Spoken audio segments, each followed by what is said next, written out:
Que représente la septième trompette? La Bible décrit une septième trompette qui sonnera avant le retour du Christ. Que signifie pour vous le son de cette septième trompette? Voyons ce que dit la Bible à propos de la septième trompette. Bienvenue sur notre chaîne éco-biblique, Parole de Dieu. Si vous êtes nouveau sur la chaîne, n'oubliez pas de vous abonner, activez la cloche de notification pour recevoir de nouvelles vidéos comme celle-ci. Partagez les vidéos, laissez-moi un j'aime et commentez dans quel pays vous regardez la vidéo. Bien. Commençons. Que représente la septième trompette? Que signifie pour vous le son de cette septième trompette? Le livre de l'Apocalypse nous donne un résumé des événements prophétiques qui se produiront à la fin des temps, avant le retour du Christ et au-delà. Cette section de l'Écriture utilise divers symboles, tels que les 7 sceaux, le son des 7 trompettes et les 7 dernières plaies, qui seront déversées de cette coupe d'or remplie de la colère de Dieu. Apocalypse 5, versets 1 à 7. Apocalypse 8, verset 2. À Apocalypse 6 à 15. Les sceaux, les trompettes et les fléaux représentent une série d'événements qui affecteront toute l'humanité au cours d'une période cruciale. En fait, le son de la septième trompette annonce le point culminant du plan de Dieu pour ce monde et les dernières mesures qu'il prendra pour assurer l'accomplissement de son dessein. Que dit la Bible à propos de cette dernière trompette et que signifie-t-elle pour vous? Message de la septième trompette dans l'Apocalypse.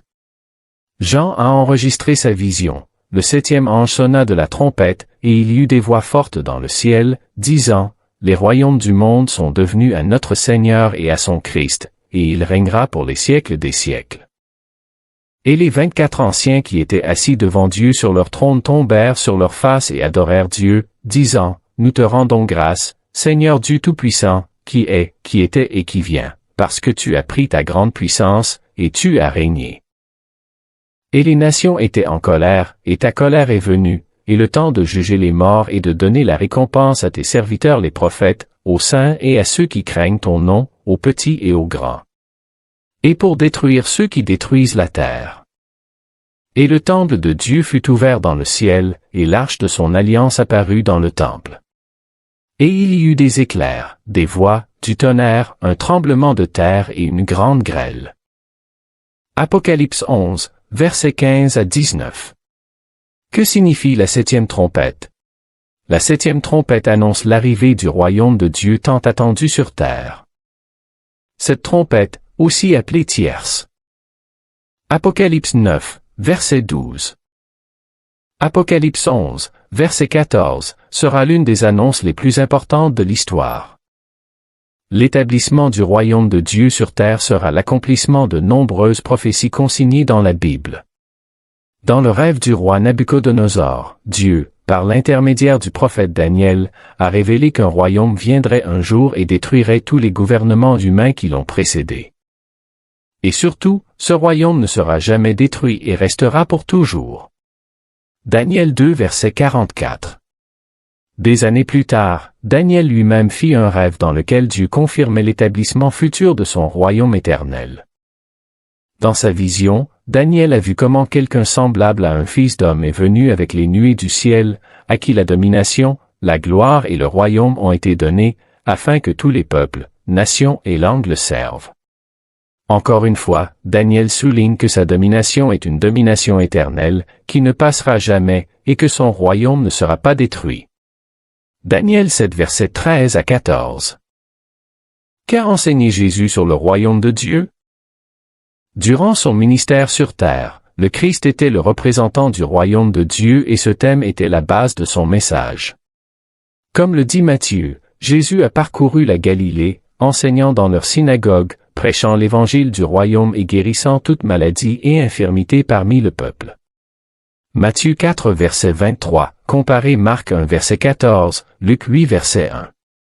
Après sa mort et sa résurrection, Jésus a passé 40 jours supplémentaires avec ses disciples avant de monter au ciel et a consacré ce temps à prêcher sur le royaume de Dieu. Acte 1 verset 3.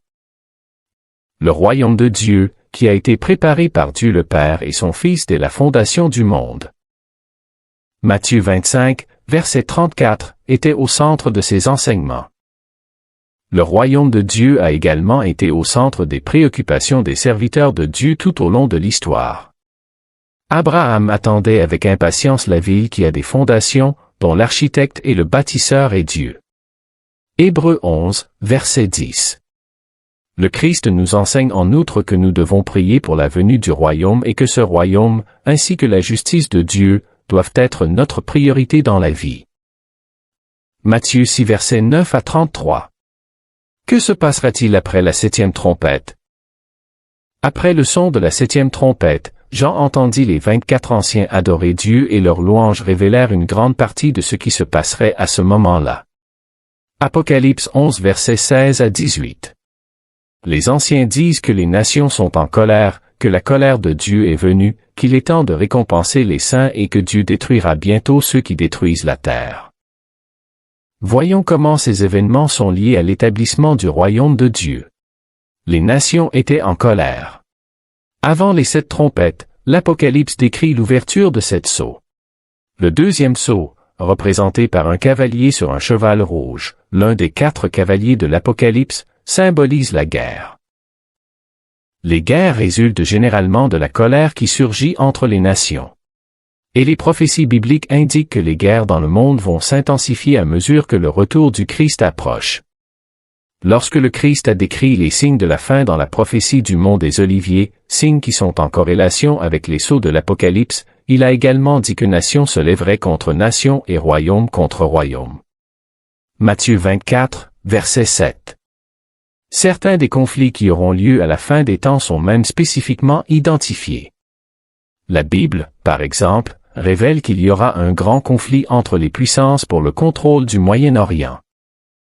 Finalement, le roi du Sud se battra contre lui, et le roi du Nord se lèvera contre lui comme une tempête.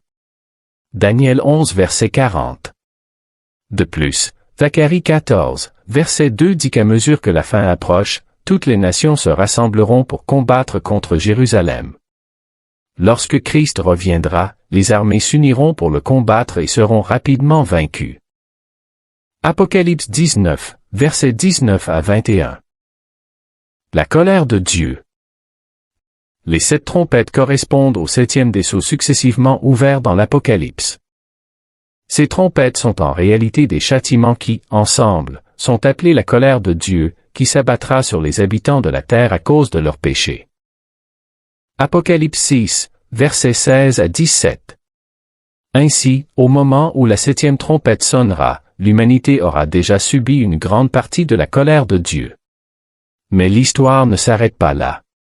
Puisque les humains refuseront toujours de se repentir de leurs péchés et de reconnaître Christ comme le roi de la terre, Dieu enverra cette dernière plaie, également appelée cette coupe d'or, remplie de la colère de Dieu sur l'humanité et la terre après la 7e trompette. Avec les 7 dernières plaies, la colère de Dieu est consommée. Que arrivera-t-il aux chrétiens fidèles à la 7e trompette? Un autre événement mentionné par les 24 anciens est le jugement des morts et la récompense des fidèles. Connaissez-vous les caractéristiques d'un chrétien converti et fidèle selon la Bible? Pour plus de détails, lisez notre article Dieu appelle. La Bible révèle que le son de la 7e trompette a été un grand espoir pour les saints à travers les âges. Décrivant la future résurrection des saints, Paul écrit, « Voici, je vous raconte un mystère. Nous ne dormirons pas tous, mais nous serons tous transformés, en un instant, en un clin d'œil, à la dernière trompette, car la trompette sonnera, et les morts ressusciteront incorruptibles, et nous serons changés. » 1 Corinthiens 15 versets 51 à 52. À une autre occasion, l'apôtre a expliqué, « Le Seigneur lui-même descendra du ciel avec un commandement, avec la voix d'un archange et avec la trompette de Dieu, et les morts en Christ ressusciteront les premiers. Alors nous qui sommes vivants, qui sommes restés, serons enlevés avec eux dans les nuées pour rencontrer le Seigneur dans les airs, et ainsi nous serons toujours avec le Seigneur. 1 Thessaloniciens 4 versets 16 à 17. Le jugement de Dieu. Le dernier événement évoqué par les 24 anciens est la destruction de ceux qui détruisent la terre. Apocalypse 11, verset 18. La référence ici est aux gens qui, dans leur victoire, ont semé la désolation sur la terre, qui ont persécuté les justes et qui ont commis le mal et l'injustice contre d'autres êtres humains. Ainsi se termine le résumé des 24 anciens sur ce qui mènera au son de la 7e trompette et sur ce qui se passera par la suite. Commémoration de la 7e trompette. Les 7 trompettes sont une partie si essentielle du plan de Dieu pour sauver l'humanité qu'il y a une fête annuelle pour les commémorer. La fête des trompettes célèbre le futur retour de Jésus-Christ, son jugement sur l'humanité et, plus important encore, l'établissement du royaume pacifique de Dieu sur terre. Découvrez en davantage sur les événements de la fin des temps qui affecteront votre vie dans comment les 7 trompettes de l'Apocalypse affecteront l'humanité et notre brochure gratuite Le livre de l'Apocalypse, la tempête avant le calme.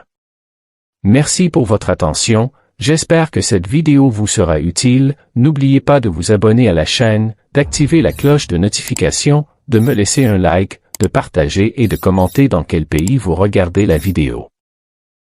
Que Dieu vous bénisse. Que Dieu vous garde. Que votre journée soit bénie au nom de Jésus. À plus tard.